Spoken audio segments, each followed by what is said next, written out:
So come with me today on a little adventure to take a gearbox out of a 2013 Ford Ranger. Fairly straightforward to do, quite a few things to take off, but first thing we need to do is remove the gear stick out of the gearbox, which is in the cab. Now we're in the vehicle. There is a 6mm Allen key that you take out of the gear stick out the back, and two little prongs on the gear stick either side that you compress, and it just slides off. Everything now is underneath the vehicle.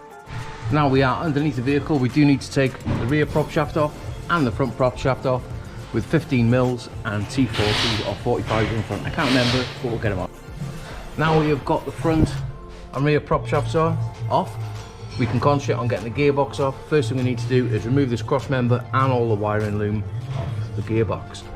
Now I'm planning on getting this out in about half an hour, so we'll see how we get on.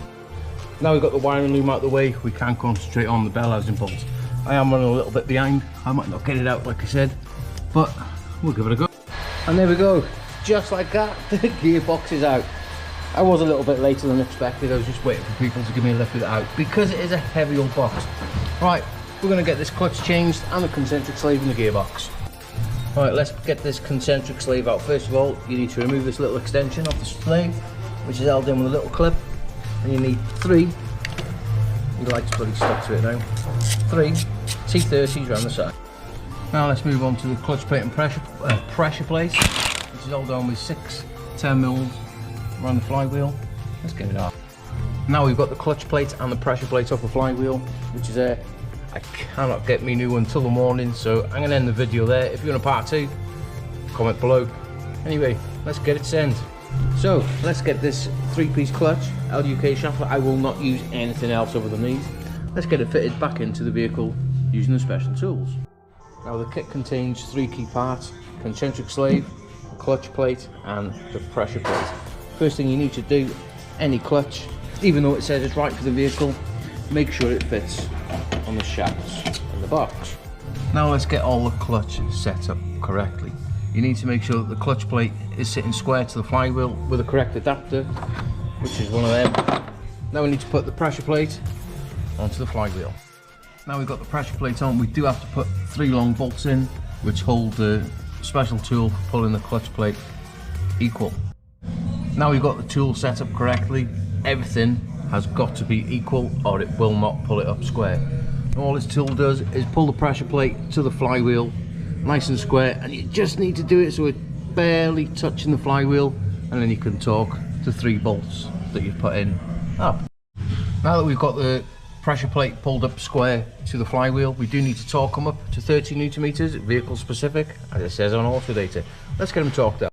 Now a lot of you are probably asking now, how am I holding the flywheel while I torque it up? Well, it's simple. I don't know if you can see it. Get a little Allen key, put it through the bell housing bolt holes and lock it on the ring gear.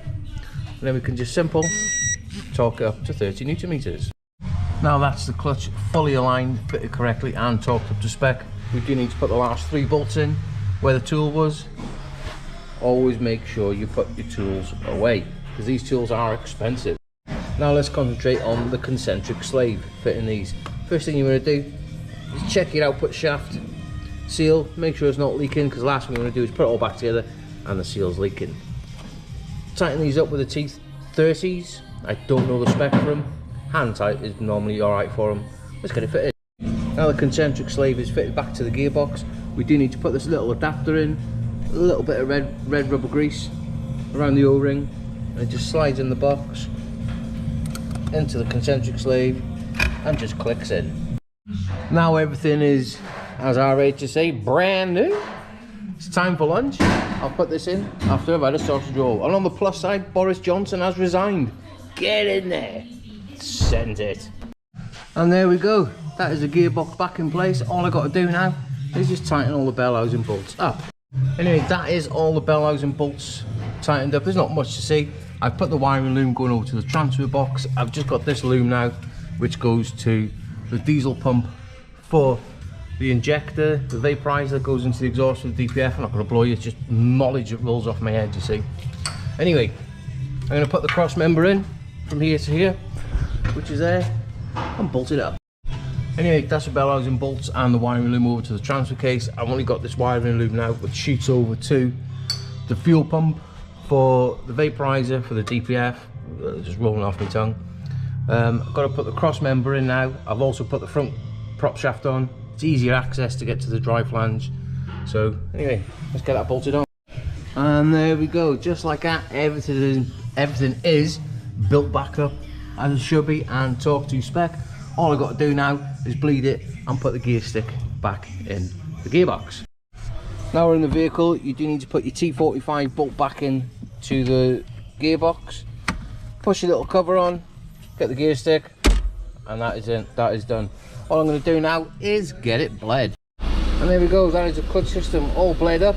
Let's see if we can engage a gear. Oh yeah, there we go. Job's good. Let's get it sent.